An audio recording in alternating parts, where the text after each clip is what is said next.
इतिहास जिस पर धूल पड़ी थी उसको जरा हटाता हूँ। जिन महायोद्धाओं को नमन है करती दुनिया, उन कर्ण अर्जुन से मिलवाता हूँ।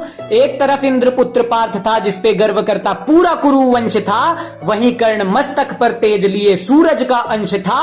विडंबना थी बहुत भारी, नियति ने खेल ऐसा कुछ रचाया था। एक माँ की दो संतानों को न जाने शत्रु क्यों बनाया था।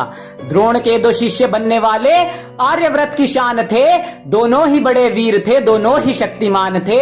अब किसे पता था आगे चलकर ऐसा कुछ इतिहास बनेगा। एक भाई दुर्योधन की आस बनेगा, दूजा माधव का विश्वास बनेगा। पर नियति के चक्र में दोनों पिस जाएंगे, क्योंकि एक धर्म रक्षक और दूजा अधर्मी के श्वास बनेगा। विकट बड़ा प्रश्न उठा ब्रह्मास्त्र मिला अर्जुन को द्रोण से। सभी जानते थे पार्थ ही इसका पात्र है और खड़े रहे मौन से। पर श्रेष्ठ बनने की होड़ थी तो कर्ण ने ये ना सहा, मुझे भी ब्रह्मास्त्र दो ये गुरु द्रोण से कहा। अरे ब्रह्मास्त्र सा विध्वंसक अस्त्र नहीं मिलता बंदर बाट में।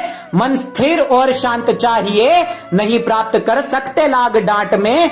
अरे बाकी सब भी थे वीर वहां, ब्रह्मास्त्र का उन्हें ना ज्ञान मिला।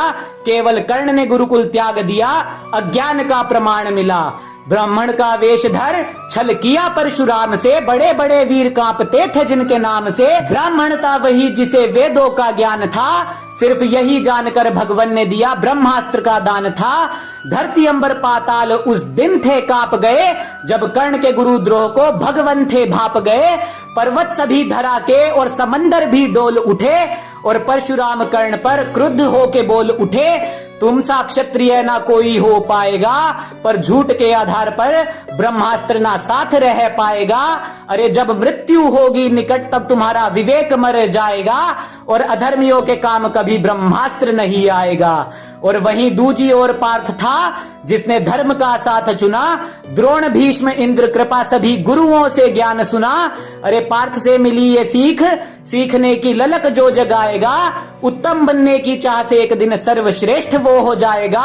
अब परशुराम से ज्ञान लेके कर्ण महायोद्धा बनकर आया था, और ऐसा अद्भुत वो वीर था जिसने जरासंध को एक दिन में हराया था।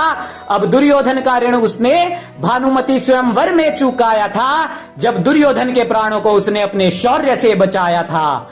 अब जब प्राण बचा लिए थे तो फिर कैसा ऋण शेष था। दुर्योधन समक्ष कर्ण क्यों अधर्म करने को पेश था। कलयुग में भी अधर्म का बीज जो बो जाएगा, एक अधर्म करेगा तो आगे भी करता जाएगा। अरे फिर से धर्म युद्ध होगा, शीश उसका गिर जाएगा। अधर्म के साथ जो भी होगा उसका सामर्थ्य मिट जाएगा। धर्म की पताका लेके श्वेत वाहन कोई आएगा, फिर से माधव साथ होंगे और सभ्यसाची अधर्म का काल बन जाएगा। अब दोनों वीरों की गाथा को आगे मैं बढ़ाता हूँ, युद्ध के हाल को संक्षेप में बताता हूँ। सामने कर्ण था पर वत्सा वो विशाल था, अनंत बल भुजाओं में विरोधियों का काल था। कर्ण के समक्ष उसका अनुज पार्थ था, भूत का कोई छल नहीं आज का यथार्थ था।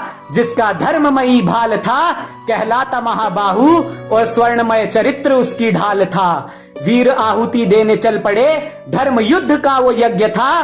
कर्ण जानता था अनुज को अपने पर अर्जुन अनभिज्ञ था। सभी देव थे चकित वहां, युद्ध ऐसा विकराल था। कर्ण लड़ रहा था वीर भद्र सा, और मानो पार्थ महाकाल था। कर्ण के रथ पर अधर्म का बोझ था इतना बढ़ा, चक्र धरा में था जा फंसा, और वो धरा पर ही था खड़ा। कर्ण ने पार्थ से कहा, पार्थ धर्म का ना त्याग करो, मेरा चक्र भूमि से ऊपर आए फिर मुझ पे वार करो। धरती गगन पाताल एक बार फिर से डोल पड़े, जब वासुदेव कर्ण पर क्रुद्ध होके बोल पड़े। पार्थ तुम्हें जो धर्म सिखा रहा, खुद अधर्म का वो पोषी है। इसने अधर्म किया था अभिमन्यु से, यही पांचाली का दोषी है। बात सुन माधव की अर्जुन कर्ण फिर से टूट पड़े, दोनों के तीर फिर से तरकश से छूट पड़े। पर क्रोध में भर अर्जुन ने अंजलि का अस्त्र था चला दिया। धर्म के लिए ही जिष्णु ने अपने ज्येष्ठ का शीश भी था गिरा दिया। सीख मिलती इसी बात से, कर्ण सा महावीर भी धराशायी हो जाएगा।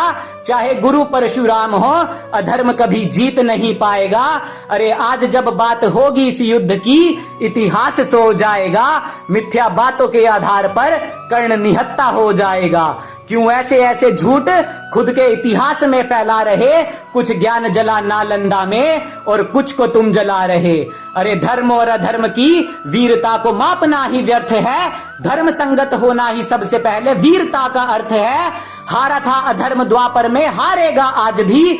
अरे सत्य का सदा से ही राज था, करेगा राज आज भी। जिस पक्ष में नारायण थे उस पक्ष में हम आज भी, और जिस पार्थ पर माधव को नाज था उस पर हमें है नाज आज भी, उस पर हमें है नाज आज भी।